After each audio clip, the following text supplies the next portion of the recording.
Olá, bem-vindo, bem-vinda para mais uma leitura comentada do livro Caderno Proibido, de Alba de Céspedes.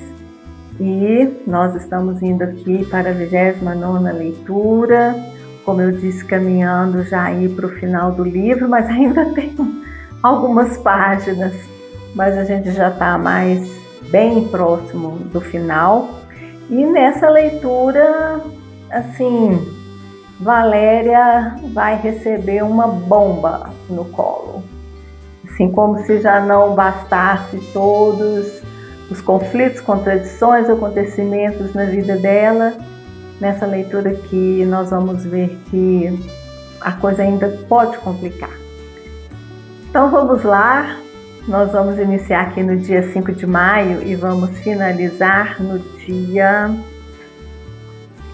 8 de maio. São acho que 3 registros e um deles, o último, é o mais longo e é onde tem a bomba. Então vamos lá. 5 de maio. Quero dizer a verdade, confessar que desde o primeiro momento em que Guido me convidou para ir a Veneza, eu estava decidida a aceitar. Jamais tive a franqueza de admitir isso, nem mesmo neste diário, porque de outro modo deveria reconhecer que o esforço para esquecer a mim mesma durante 20 anos foi inútil. Esse esforço deu resultado até o momento em que eu trouxe para casa, escondido sob o casaco, este caderno negro e luzidio como uma sanguessuga.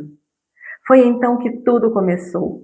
No fundo, até a mudança em relação a Guido teve início no dia em que admiti poder esconder alguma coisa de meu marido, ainda que fosse apenas um caderno. Eu queria estar sozinha para escrever, e quem deseja se fechar na própria solidão, em família, traz sempre consigo o germe do pecado. De fato, através destas páginas, tudo parece diferente, inclusive o sentimento que tenho por Guido. Eu culpo o dinheiro dele pelas fraquezas que não sei vencer ou aceitar. Quero me iludir acreditando que somente uma força estranha me impele a trair meus deveres. Não ouso confessar que o amo. Na verdade, creio que o sentimento mais forte em mim é a covardia. Estou decidida a viajar com Guido, mas na volta não o verei mais. Não poderia levar uma vida de subterfúgios, de mentiras. Ele vai compreender, vai me ajudar a conseguir outro emprego. Em casa, ninguém fará objeções se o salário for melhor. Mas agora quero viajar. Já escrevi à tia Matilde. Assim que receber a resposta, tomarei o trem no mesmo dia. Em Verona, comprarei um hobby novo. Não é possível que esteja tudo acabado na minha idade. Os dias são monótonos, as noites solitárias. Não faz muito tempo, Ricardo queria que eu me deitasse a seu lado, na cama, para fazê-lo adormecer. Eu lhe acariciava os cabelos, o rosto, suas bochechas já arranhavam e ele dizia assim, e ele ainda dizia: "Quero me casar com a mamãe." Agora a casa está deserta, silenciosa. Só se ouve a porta bater atrás de Michele saindo, atrás dos meninos saindo. Talvez tenham sido estes 3 dias que Michele passou em casa a vencer minhas últimas incertezas. Não havia paz, mas tédio. Ele lia o jornal, atualmente compra vários, e parece ansioso por encontrar notícias que prenunciem a guerra. Mostra-nos todas, quase com satisfação, dizendo que os produtores têm razão em não querer se compreender, se comprometer. Hoje conversava com Ricardo e lhe dizia: "Espero que a sua geração tenha mais sorte. Quanto a mim, a cada vez que estive prestes a conseguir alguma coisa muito significativa, vi tudo desabar por causa de uma nova guerra." Eu o olhava para compreender se ele estava de fato convencido daquilo que dizia e esperava que sim. Lembrei das narrativas de meu pai sobre sua carreira, ou as coisas que minha mãe sempre fala de Bertolotti, e me perguntei se não é uma sorte que cada geração tenha sua própria guerra à qual atribuir as derrotas pessoais. Considerei que a vida de Michele, a esta altura, continuará monótona como a vida de meu pai, que passa o dia inteiro na poltrona esperando, e senti uma grande pressa. Fui ao escritório mais cedo que nos outros sábados. Guido não estava. Chegou com meia hora de atraso, quando eu já começava a temer que não aparecesse. Fui a seu encontro com uma ansiedade infantil. Ele se desculpou, disse que havia tido um dia difícil em casa, e não perguntei por quê.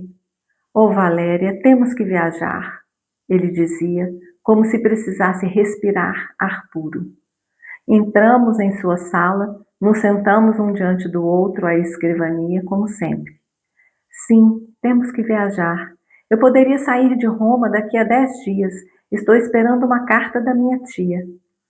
Finalmente me sentia livre da incerteza na qual me debati por tanto tempo. Gostaria de partir logo, ir diretamente do escritório à estação, a fim de que a coragem não me faltasse. Confessei isso a Guido e ele acrescentou: Oh, quem dera pudéssemos. Eu queria não voltar mais, nunca mais, àquela casa. Parece querer partir para escapar de algo que o faz infeliz em casa, mais do que para encontrar alguma coisa que o faça feliz comigo. Mas eu também tenho a mesma sensação. Ele falava do hotel onde ficaremos, o mais caro de Veneza, e eu, além de contente, me sentia lisonjeada. Contudo, talvez, porque a decisão havia sido muito repentina, já não sabíamos conversar. Para nos reencontrarmos, precisaríamos trabalhar, mas me dei conta de que a esta altura, quando estamos sozinhos, já não trabalhamos. Eu me sentia perdida, disse Guido. Ele veio para junto de mim. Eu me sentia perdida, disse Guido. Ele veio para junto de mim e me beijou. Até o momento em que nos despedimos, não fizemos outra coisa, além de nos beijarmos, nos olharmos, nos beijarmos de novo. Ao voltar para casa, me parecia ter as roupas em desordem, o rosto transtornado. Temi que Michele percebesse. Ele havia chegado naquele momento e segurava um bilhete de Mirella nos avisando que não viria jantar. Eu disse em tom angustiado, suplicante: Você precisa tomar alguma providência, Michele, precisa impedir. Ele me olhava espantado e eu sentia estar perdendo o controle. Depois será tarde demais, faça alguma coisa, Michele. Falei da atitude intolerável de Mirella, mas nada disse sobre a visita de Cantone por temer que ele me repreendesse por tê-lo recebido. Eu jamais tinha falado com tanta determinação. Havia tirado o bilhete das mãos de Michele e o lia e relia. Querida mamãe, desculpe, esta noite não volto para o jantar. Boa noite. Minha irritação crescia. Entenda, Michele, ela diz só isto. Não volto para casa e boa noite. A família não importa mais. Não posso cuidar de tudo, estou cansada. Resolvi partir para Verona. Há anos não tiro um dia de descanso. É preciso que você faça alguma coisa. Afinal, é você o chefe da família. É você que deve exigir obediência. Eu não consigo. Michele me respondia afetuosamente. Tudo bem, viaje tranquila, mamãe, descanse. Não há nenhuma novidade. Mirella voltou tarde para casa muitas outras vezes. Eu disse que tinha a impressão de que esta noite havia algo diferente do usual. Quase tremia enquanto o olhava desesperada, suplicando: Me ajude, Michele. Não sei porquê, mas de uns tempos para cá eu tenho medo. Ele disse que isso resulta das idades diferentes. A dos nossos filhos, quando a juventude começa, e a nossa que... Hesitou um instante e eu completei amargamente. Que acaba, é isso? Ele balançou a cabeça e, com um sorriso, disse que, se acabasse, já seria um alívio. 6 de maio. Fui à igreja hoje cedo e me demorei muito porque a missa era cantada. Eu me sentia bem, em paz. Lembrei do tempo de guerra, quando as pessoas estavam desesperadas, não sabiam nem mais o que pedir. e sentavam-se durante horas na igreja rezando, cantando e esperando que as coisas no mundo mudassem. Ontem à noite, Michele conversou com Mirella e esta manhã ele me disse: eu tenho confiança nela. Aliás, existem casos nos quais não se pode fazer mais do que ter confiança e esperar. Da igreja, voltei para casa sem pressa. O sol já está esquentando. Acho impossível que Mirella não minta. E Cantone talvez também tenha mentido enquanto parecia se abrir sinceramente comigo. Eles são competentes nisso, pensei, muito competentes. Mas não tinha vontade de pensar, e agora não tenho vontade de escrever. À tardinha, plantei gerânios na sacada da cozinha, como faço todo ano. Em casa só estava Michele, que escutava o rádio. Fiquei sozinha, me sentia muito bem. Quero recordar este domingo de primavera, sereno. Vou fazer uma pausa aqui, para depois a gente entrar no relato do dia 8 de maio, né, que é um relato muito importante. E gostaria só de comentar aqui algumas coisas nesses dois primeiros registros, porque aqui a gente já vê uma Valéria, assim, realmente exausta, né? Já não aguentando mais. E falando isso com Michele, com todas as letras, já num tom, assim, muito determinado e quase desesperado. E no início desse relato, ela admite, né, que ela passou 20 anos da vida dela tentando esquecer, né, fazendo um esforço para ela esquecer dela mesma, se não fosse o Guido. Né? Esse momento que ela está vivendo com o Guido, talvez ela continuasse, né, fazendo esse esforço para se esquecer dela, e fala que tudo começou quando ela trouxe esse caderno para casa, né? E realmente foi, porque a partir do momento que ela começa a escrever os seus sentimentos e as suas emoções, ela começa a se conscientizar dela, né? Da pessoa que ela não queria ser, da pessoa que ela, na verdade, queria esquecer, né? Anular e simplesmente ser aquele papel, aquele robozinho dentro de casa, mas o caderno, ele não permitiu. A escrita, né, gente? A escrita, ela é muito importante, e isso falo para hoje, né? Assim, se a gente tem o hábito da escrita, de escrever, simplesmente escrever o que vem à mente, muita coisa vem à tona, porque aí o inconsciente vai trazer tanta coisa, né? E surge tantas falas que a gente não tem coragem de dizer, né? As falas não ditas, elas aparecem ali naquela escrita, e é muito libertador, e é um processo muito bacana da gente se conhecer. E ela, como ela está registrando as suas emoções e os acontecimentos, então ali ela tem um processo de elaboração. Quando ela parte para a escrita, né, aquilo que está na mente dela se concretiza em palavras. E aí ela elabora, né? A partir do momento que ela começa a escrever, ela está elaborando aquilo que está se passando na cabeça. E aí é que a coisa acontece mesmo, porque ela já não, né? Ela já não consegue mais ser e esconder essa pessoa que ela queria esconder. E então ela já começa, né, quando ela fala aqui que ela culpa o dinheiro do Guido pelas fraquezas, né, que ela não sabe vencer ou aceitar, mas ela não ousa confessar que o ama. A gente viu aqui que outras, né, nas leituras passadas do conflito, né, e das contradições que apareceram na mente dela.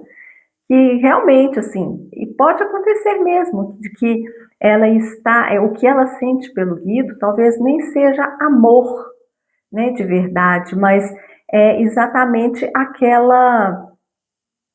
aquele preenchimento dessa grande lacuna que existe na vida dela, que é esse afeto, né, essa falta de afeto, essa falta de ser vista, de ser acolhida, de ser ouvida, de ser,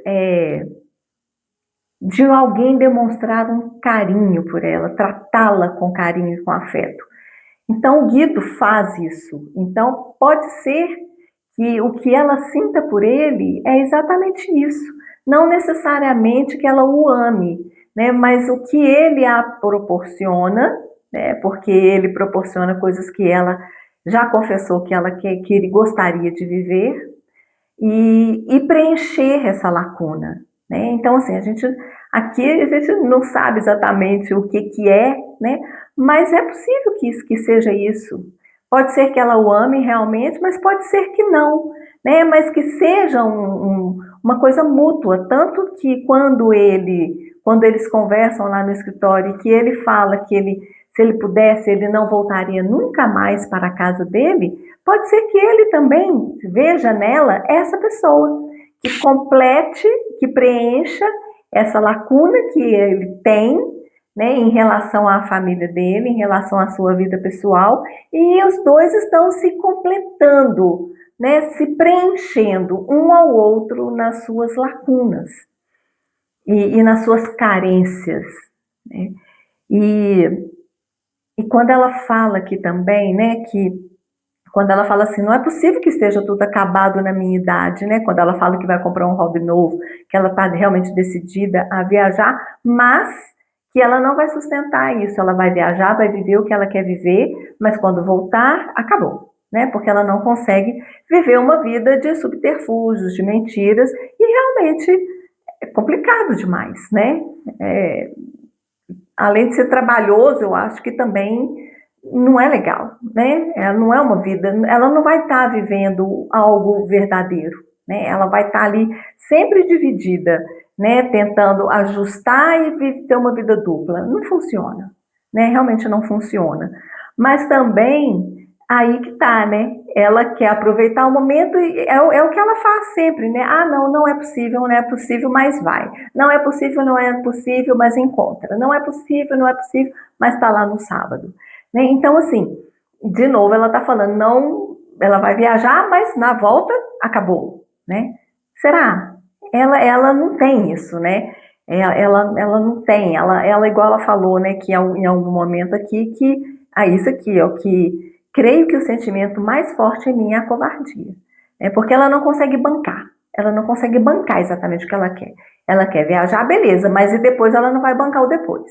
Ela quer estar com Guido, mas ela não consegue bancar as consequências e o que pode acontecer, né? De, às vezes, se separar do Michele, ficar com Guido, de propor o Guido que se separe da mulher, que for, ela não consegue tomar decisões. Então, ela fica aí, né, nesse jogo e não faz uma coisa nem outra, né? Apenas alimentando a sua carência. E, obviamente, entrando em contradições, entrando em conflitos gigantes, exatamente porque ela não consegue ainda tomar uma decisão. E ela não aceita, né, que a vida mudou. Quando ela fala que o Ricardo, até pouco tempo atrás, pedia para ele dormir, para ela ficar com ele na cama, né, até ele adormecer. Ela ainda não consegue entender e aceitar que a vida mudou, que hoje o Michele e ela já sabe que, ok, né, quase que cada um por um lado mesmo, são irmãos, vivendo juntos, né, mas que os filhos têm a sua vida própria, e cada um vai fazer dela o que bem entender. E ela ainda parece que essa coisa ainda, a ficha não caiu, então ela se sente muito só em casa, ela sente esse vazio, né? Mas porque ela também não se nutre com aquilo que verdadeiramente a faz bem. Então ela continua sentindo esse vazio, né? Então ela se nutre, ela preenche um pouquinho desse vazio lá com o Guido, quando ela escreve, né? E é isso que ela está conseguindo fazer. Então realmente não tem como, né? Ela fala aqui que o Michele, né, ela não teve paz em casa, foi isso que foi o determinante para ela decidir viajar, né? Ele está extremamente amargo, né, principalmente depois do fracasso do seu argumento, da venda do seu argumento, E ele fica procurando, né, nos jornais aí, fica procurando, é, colocando a culpa, né, querendo colocar a culpa em algo que é externo a ele, né, colocar, igual ela fala, né, colocar que quem dera, né, se cada geração tivesse a sua própria guerra para atribuir as suas derrotas pessoais, né, a essa guerra. Porque é isso que ele está fazendo, né? Ele está procurando a guerra, porque ele falou que os produtores estavam inseguros em se comprometer, então ele quer, ele está desesperadamente procurando uma guerra, né? Que aconteça realmente, que estoure uma guerra ali, para ele ficar em paz, tá vendo? Eles não aceitaram o meu argumento porque eles sabiam e estavam prevendo uma guerra, né? E não admitir que o seu argumento não foi aceito. O povo não gostou, né? E admitir essa derrota pessoal, para ele é muito difícil. É mais um fracasso na vida dele, né? E ele não dá conta. E quando ela percebe isso, que ele vai ter essa vida monótona, ela tem pressa de sair, né? Ela não quer mais, ela realmente não quer mais. E lá no escritório, né, aliás, né, tem a cena do escritório e tudo mais, e quando ela chega em casa, que a gente comentou no início, né, que é onde ela vê o bilhete da Mirella, e aí ela parte para cima do Michele, assim, tipo assim, tome uma posição, pelo amor de Deus, eu não aguento mais, né, você é o chefe da família, você é quem tem que falar com ela, você que tem que colocar as regras, né, parece que ela chegou no limite, porque ela estava fazendo isso, até por um padrão, né, de ter tudo ali na mão do controle, só que chegou num ponto que ela realmente não está dando conta mais, né, o Michele está apático naquela família, né, e a fala dele aqui, não, tudo bem, ela já fez isso tantas vezes, vai ser só mais uma, né, então assim, ele parece que ele já não está se importando mais, né, é quase que está desistindo mesmo, né, tipo assim, deixa, larga para lá, eu também não estou com força, não estou querendo investir nessa família, não estou querendo mais nada, né? E ela entra em desespero, né, por conta disso. E quando, naquela fala final, né, que ele diz que se realmente a vida, né, enquanto que a juventude, né, a vida para eles está começando, a deles está acabando, e ele fala que seria um alívio, é um nítido sinal de desistência. Ele realmente está desistindo. Ele vai apenas sobreviver. Ah, por essa fala, né, eu acho que ele só está querendo sobreviver. Comer, dormir, trabalhar, botar dinheiro de casa e pronto, comer, mais nada. Né? Então, isso, ele entrou num modo sobrevivência, não um modo de vida, né? De uma vida fértil, de uma vida prazerosa. E no dia 6 de maio, que ela fala lá da missa e etc., né? Ela, aqui que eu achei mais relevante, que ela, né, que o Michele falou que conversou com a Mirella e que ele disse que ele confia nela, né? Que ele confia. E que há momentos em que não tem mais nada do que fazer, a não ser confiar e esperar. Né? Então, assim, de uma certa forma, eu acho que ele está certo. Tem coisas que não dá mais, né, para interferir. Mas, por outro lado, também eu acho que tem essa questão dele já estar desistindo, então ele não está querendo fazer muito esforço. Mas a Mirella, a gente sabe que tem uma personalidade forte, que é uma menina que tem muita consciência, né, que já falou com a mãe, né, que pode confiar nela, que ela não vai fazer nada que ela ache que seja errado, né? Só que a Valéria não confia, né? A Valéria não confia. Então, essa desconfiança, eu acredito, né, pela minha leitura, assim, é o fruto que é o fruto da incompreensão por parte dela mesma, né? Assim, a própria Valéria às vezes parece que não confia nela própria. Como a Mirella é muito o retrato de Valéria, né? Na sombra, né? No invertido aí, ela não consegue confiar na Mirella, porque de uma certa forma parece que ela não está confiando nem nela própria, né? Então vamos aqui para o dia 8 de maio. Hoje, depois do almoço, Ricardo me chamou ao quarto dele. Fechou cuidadosamente a porta atrás de si, virou a chave, embora estivéssemos sozinhos em casa, e esse gesto me deixou desconfiada. O que houve? Fui logo perguntando. Quero falar com você, ele disse. Já faz vários dias que desejo isto, mas nesta casa nunca se consegue ficar sozinho conversando em paz. Acrescentou. Sente-se. Eu insistia. O que houve? Enquanto ele me obrigava a sentar na poltrona. Puxou uma cadeira e sentou diante de mim. Eu me sentia cada vez mais inquieta. Escute, Ricardo, avisei. Estou muito cansada. Se você vai me dizer alguma coisa que pode me desagradar, peço que fale disso com seu pai, porque ele me interrompeu. Você não pode partir para Verona, mamãe. Tive um sobressalto. E meu temor se tornou de outra natureza. Por quê? Perguntei empalidecendo.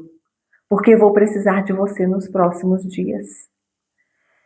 Dei um suspiro de alívio, enquanto ele perguntava se não acha que eu tenho direito a umas férias. Enquanto lhe perguntava se não acha que tenho direito a umas férias. Ricardo respondeu que lamentava atrapalhar meus planos, mas que era uma coisa muito importante para ele. Então, tentando me defender por antecipação, anunciei que tudo o que ele pudesse dizer seria inútil. Eu viajaria de qualquer modo. Você já é um homem, precisa aprender a viver por conta própria. Se quiser conversar comigo, eu o escuto, mas ande logo, preciso voltar para o escritório. O que aconteceu? Depois de uma pausa, ele disse: decidi me casar logo. Levantei na hora, perguntando se era para me anunciar semelhante tolice que ele me retinha em casa e se percebia o absurdo disso. Olhei os livros fechados sobre a mesinha e disse que ele faria melhor se estudasse. Por acaso você considerou o que significa se casar? Perguntei. Temo que o casamento seja algo diferente do que você imagina. Pode me explicar como vão sobreviver? Ele me fitou nos olhos, sério, e confessou: não sei. Tentei rir, mas seu olhar que permanecia grave ao me dar resposta tão boba, me mantinha apreensiva. E então? Perguntei. O que você quer fazer se ainda não sabe como poderão sobreviver? Casar-se significa, sobretudo, isto: sustentar muitas pessoas. Ele nada dizia. E então, eu insistia. Não sei, ele repetiu. Penso que por enquanto não irei para a Argentina. Vou procurar um emprego provisório, aqui, para atravessar os primeiros momentos. Soube que em Buenos Aires me contratariam, inclusive no próximo ano, ou daqui a 2 anos. Estava pálido. Eu insistia. Não é fácil encontrar emprego. Seja como for, vamos admitir que você consiga logo. Vejamos. Como os dois vão viver com seu salário, com 40 mil liras por mês, se tanto? Já pensou nisso? Sim, ele respondeu, olhos nos olhos. Em seguida desviou o olhar e acrescentou: o único jeito é morar aqui com vocês. Eu lhe darei tudo o que ganhar, até o último centavo. Não queremos nada. Basta este quarto, assim como está. Só precisaríamos comprar uma cama de casal. Balancei a cabeça enquanto pensava que, se era isso que ele desejava, não iria conseguir. Lembrei-o de minhas convicções radicais. Cada um deve ter a própria casa, a própria vida. Eu me pusera a caminhar para lá e para cá, dizendo que ele se casaria quando tivesse tal possibilidade. A nora aqui em casa, não e não. E, aliás, por que não iam morar na casa de Marina? Ricardo respondeu que a madrasta jamais consentiria e que, ademais, o pai de Marina ganha pouquíssimo, eles mal têm como viver. E nós? Repliquei com dureza. E seu pai? E o meu cansaço?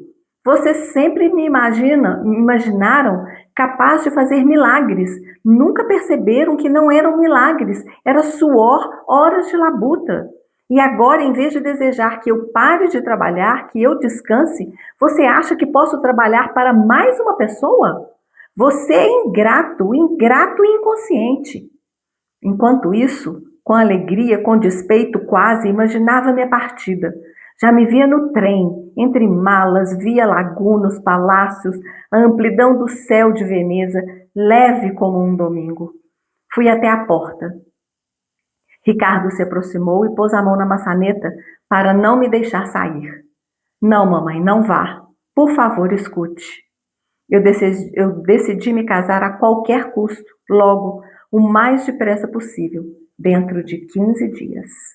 Voltei-me de chofre. Você enlouqueceu? Perguntei. Enlouqueceu, Ricardo? Ele me fitava sem responder, pálido.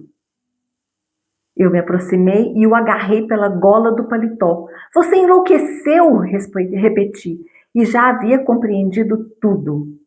O que você fez? Perguntei afinal, a contragosto, com repugnância. O que você fez? Então ele abandonou a cabeça no meu ombro e caiu no choro. O que você fez? O que você fez? Eu insistia, chorando também, e erguendo os olhos para o céu a fim de pedir não sei se ajuda ou se libertação. Em cima do armário, eu vi o triciclo vermelho que está lá, coberto de poeira, desde que Ricardo era criança. Precisamos nos casar logo, ele disse, antes que a madrasta perceba. Assim ninguém saberá de nada, nunca. A própria Marina nasceu de 7 meses, mas não podemos esperar nem mais um dia. Tudo vai dar certo, você vai ver, eu vou trabalhar. Marina vai ajudá-la em casa. É preciso que você não nos seja hostil, mamãe, é por Marina, compreende? Ah, exclamei com violência, é justamente por ela que você me pede? Devo ajudá-la, acolhê-la em casa, essa Marina, aquela que acusava sua irmã, aquela que sequer passa batom nos lábios, que diz somente sim e não? É uma menina, dizia você. Mas a menina soube agir para obrigá-lo a se casar logo. Ricardo cobriu o rosto angustiado. Eu sei, você tem razão de pensar assim, dizia, mas Marina é justamente como eu lhe disse, uma menina. Nem mesmo compreendeu o que fazia. Pior, então devia saber. Continuei. Hoje em dia, que mulher ainda tem o direito de ser uma menina? Aliás, algumas nunca tiveram esse direito. Eu garanto, ele continuava, que a culpa é minha. Eu sou o único responsável. Aconteceu, sabe quando? Poucos dias depois que Marina veio aqui pela primeira vez. Eu estava contente por vê-la a seu lado em nossa casa. Havia falado com o Bonfante e ele me garantiu que tudo ia bem, que em outubro eu partiria para a Argentina. Era tudo tão fácil naqueles dias, eu me sentia forte, mas aquela mesma sorte repentina me fazia temer que tudo pudesse desabar novamente, que Marina não soubesse resistir 1 ou 2 anos sem mim, que me esquecesse. Eu sempre a acusava disso, e ela me tranquilizava, jurava, e eu a atormentava com meu ciúme e a vigiava. Suas palavras não me bastavam. Queria instintivamente amarrá-la de algum modo, provar a mim mesmo que era capaz de retê-la, que era dono dela, de meu destino, de minha vida. Bobagens, eu disse. Desculpas. Sabe-se muito bem como certas coisas acontecem. O resto nós inventamos depois para nos justificarmos. Ele balançava a cabeça, afirmando: Não, eu garanto. Você talvez não compreenda, não sabe o que significa ter a minha idade em tempos como estes. E se ver sozinho, sem 1 centavo, sem nenhuma certeza do futuro, sem nada a não ser essa moça, e ter medo de perdê-la e de perder tudo junto com ela. Ricardo está magro, com a barba por fazer, os cabelos desalinhados. Eu revia seu aspecto no sábado passado ao lado de Marina, também magra, pálida. Sei que os espera uma vida cansativa, uma vida como a minha, e temo que os dois não tenham a mesma força que Michele e eu temos. E agora? Não tem medo agora? Perguntei. Ele começou a falar baixinho, como se consigo mesmo. Um pouco menos. Os primeiros dias foram terríveis. Se você soubesse as noites que passei aqui dentro sem dormir, pensava até em ir embora logo, em deixar Marina fugir como um covarde. Agora que você sabe, me sinto melhor. Sinto não ter mais tantas incertezas quanto ao futuro. Já está tudo decidido. Nem me pergunto qual será a minha vida. Agora já sei. Pois é, você deve somente vivê-la agora, acrescentei baixinho. Ele não compreendeu, veio me abraçar, apertando sua face úmida de lágrimas contra a minha.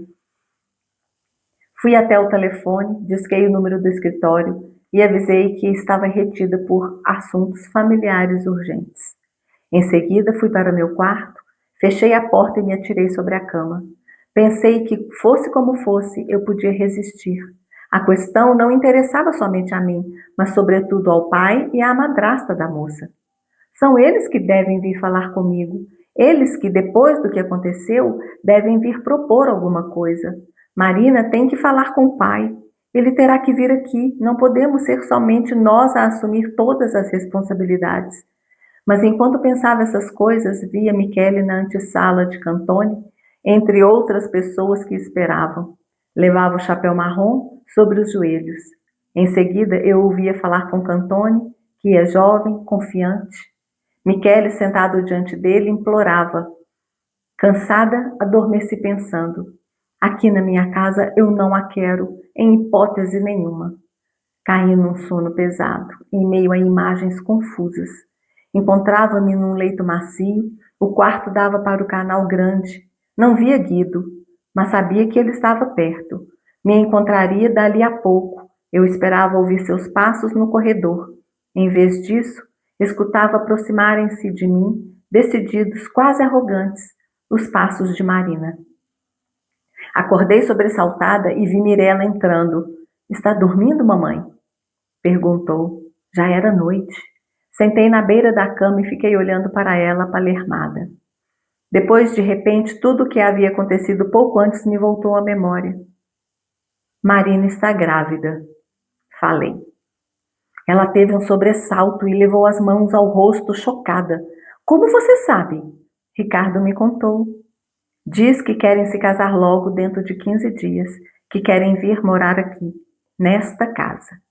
Como faremos, Mirella? Estou cansada, não aguento mais. Mirella se aproximou. Eu apoiei a cabeça em seu corpo. Senti no rosto o frescor de seu vestido de seda. Vocês, filhos, nunca têm piedade, murmurei. Mirella me acariciava a fronte, os cabelos. Eu não sabia que ela podia ser tão terna. Não se preocupe, mamãe, dizia. Não será tão grave como parece agora. Entendo, é um golpe, uma surpresa, mas depois tudo se arranjará e talvez o resultado seja bom. Sempre pensei que Ricardo nunca teria ânimo para fazer algo sério na vida. Talvez seja melhor assim. Certas pessoas devem ser obrigadas por forças externas a assumir as próprias responsabilidades, a tomar iniciativas, a viver, enfim. Talvez tudo isso tenha sido bom. Não se preocupe, mamãe. Vou conversar com Ricardo. É preciso ajudá-los. Vou conversar também com Marina. Você sabe que Marina não me agrada, mas desta vez, sem querer, pode ser que ela tenha feito uma coisa inteligente. Descanse, você parece muito cansada.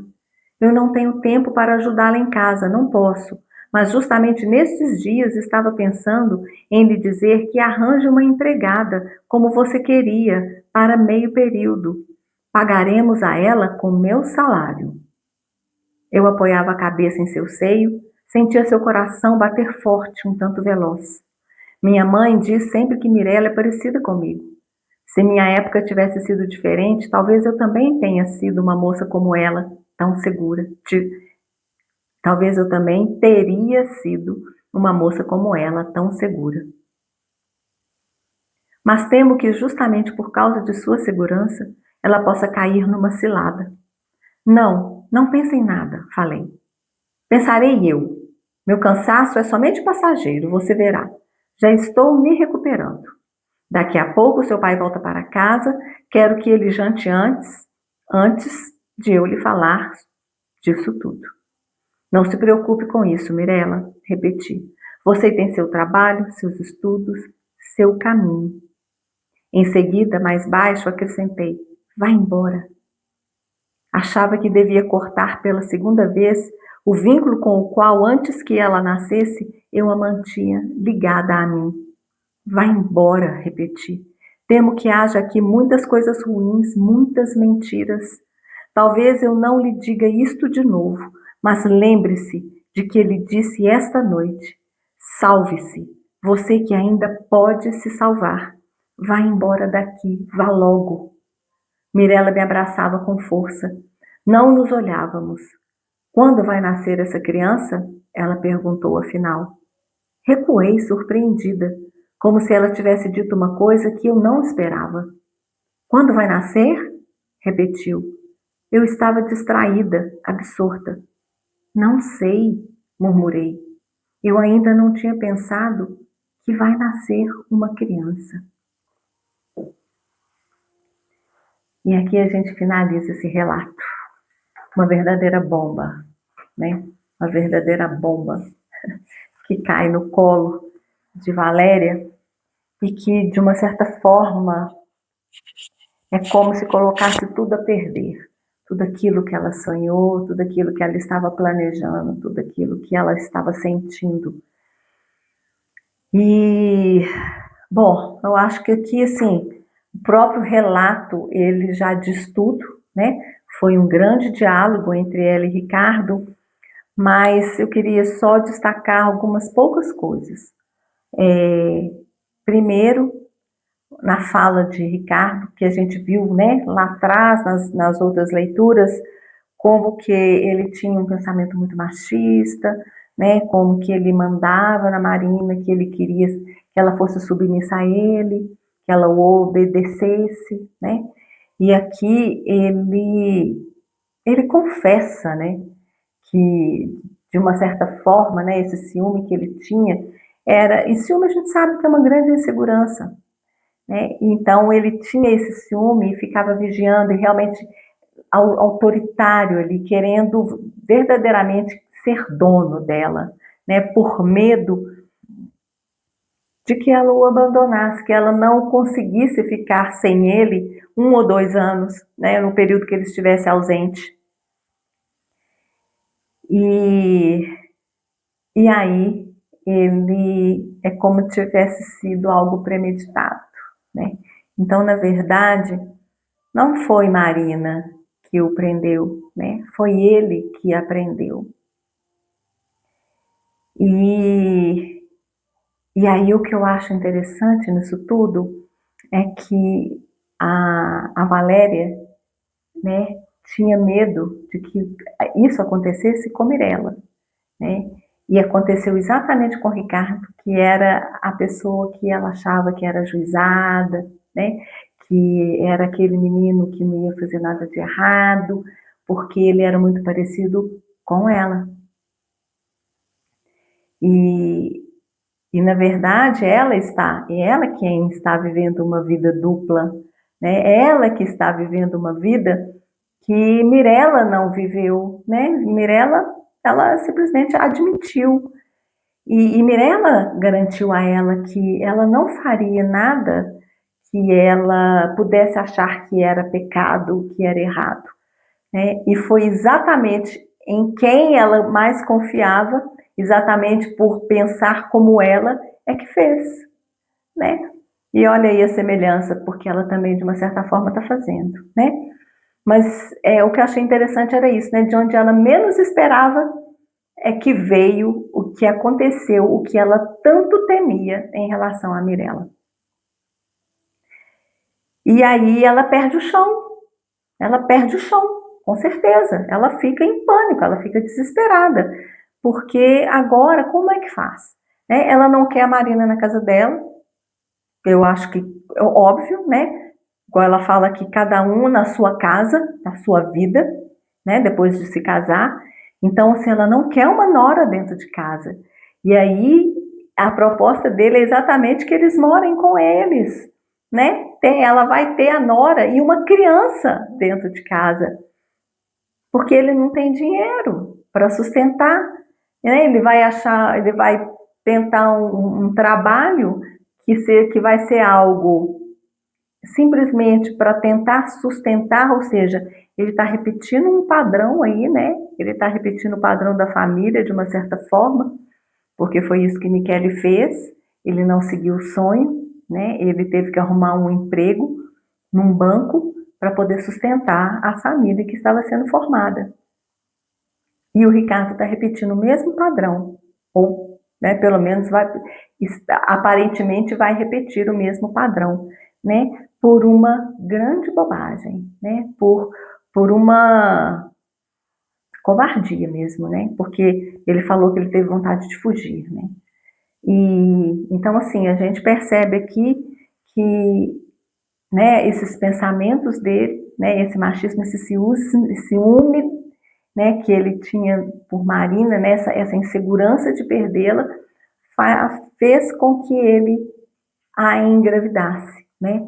E assim, aqui parece que em nenhum momento ele pensou nela, né, na Marina. Se ele realmente a amava, ele jamais poderia ter feito isso com ela. E agora ele está tentando consertar, entre aspas, né, se casando.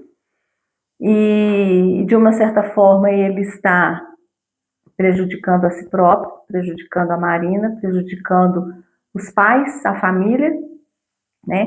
Porque uma atitude dessa é muito difícil que funcione, né? Isso que ele está propondo é muito difícil que funcione, que dê certo, igual ele está falando aqui. Vai dar certo, eu vou arrumar um emprego, né? A Marina vai morar lá, vai ajudar a mãe, né? Mas será que ela vai ajudar a mãe com uma criança nova nos braços que vai demandar 24 horas do tempo da própria Marina? E quem vai garantir que a Marina que vai cuidar dessa criança?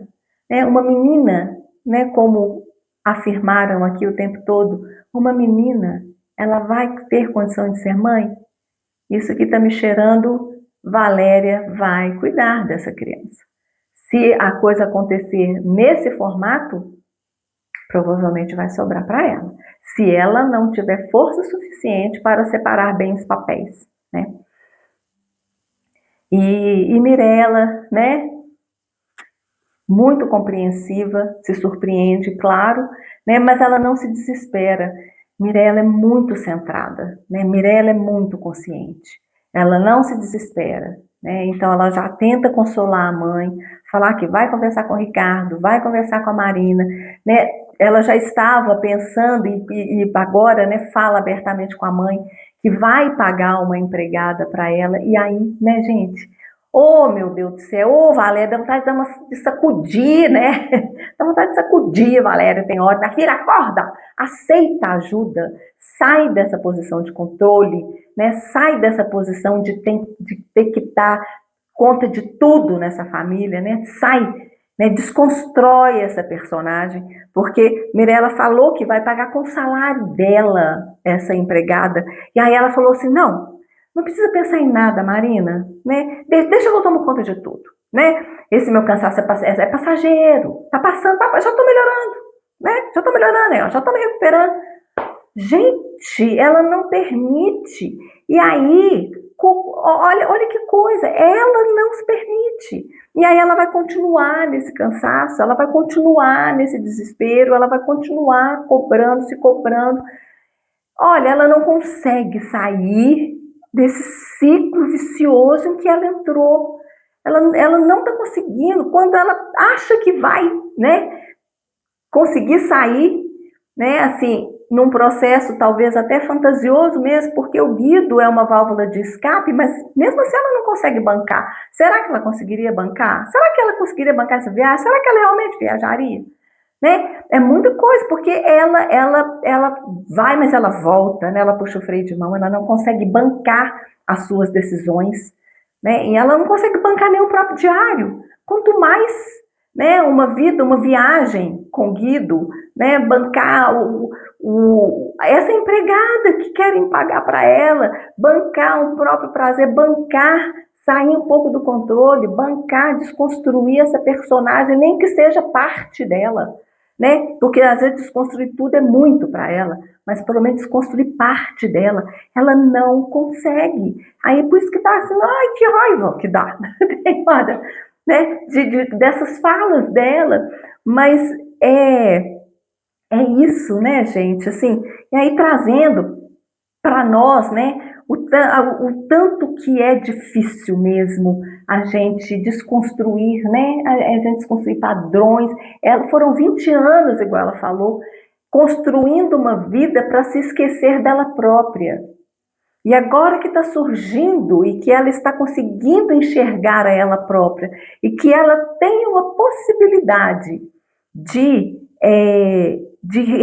construir uma imagem diferente, né?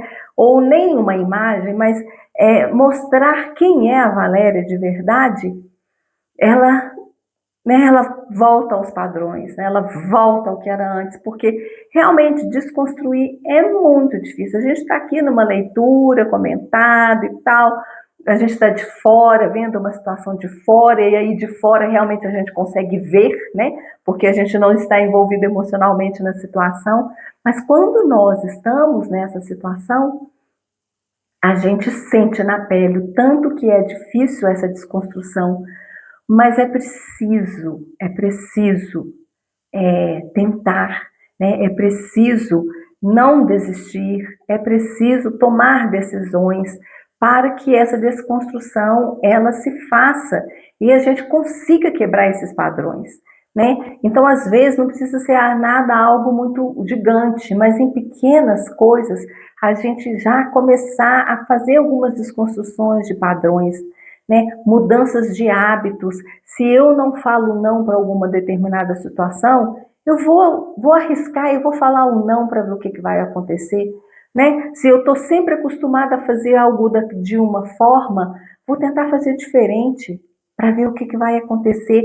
É isso, é correr riscos, que é o que ela já falou aqui, né? Em relatos anteriores, ela está sentindo a necessidade de correr riscos, porque é isso, né? Ela vive uma vida tão padronizada, tão encaixotadinha, que ela já não está dando conta mais, ela está crescendo, né? A tensão está crescendo dentro dessa caixa que ela vive, que a qualquer momento essa caixa pode explodir e aí vai ser muito pior, né? Porque não sabe, né? Porque essa explosão pode machucar muita gente, inclusive ela. Então, se ela conseguisse, né, por exemplo, se ela conseguisse aceitar que Mirella pagasse essa empregada, já era uma mudança de hábito, né? Já era uma mudança nesse processo todo, né? Mas aí ela volta, né? Ela fala, não pense nada, deixa que eu resolvo tudo. Mirella está querendo ajudar, aliviar um pouco, estar ao lado dela nessa situação, né? Mirella tem condição de fazer isso, é uma moça madura, consciente, né? Ela tem uma relação madura com o Cantone, ela tem pensamentos maduros, né, mais conscientes da vida, porque ela vive a verdade dela. Então, ela seria uma pessoa que, mesmo sendo filha, né, mas ela teria condição de apoiar a Valéria nisso tudo que está acontecendo, e agora com essa bomba toda aqui, né? Mas a Valéria não aceita, né?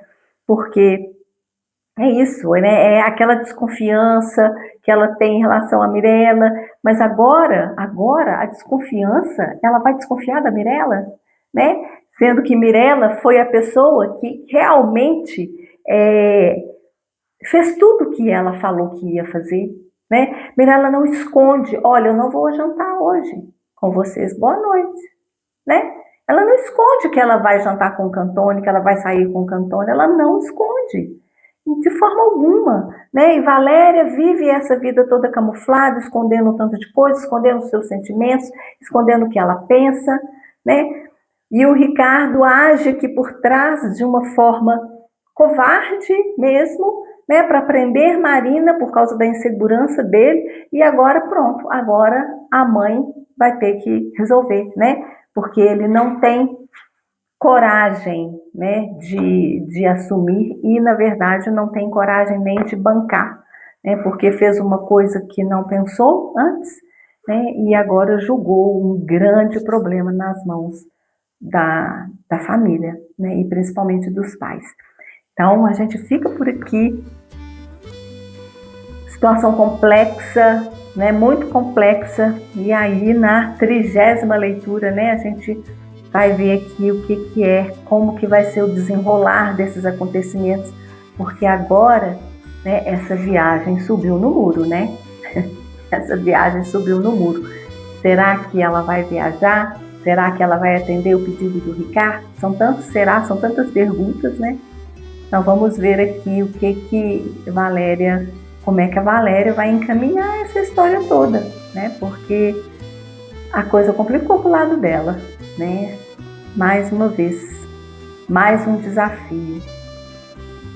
A gente fica então por aqui e a gente se vê aí na 30ª leitura. Até mais.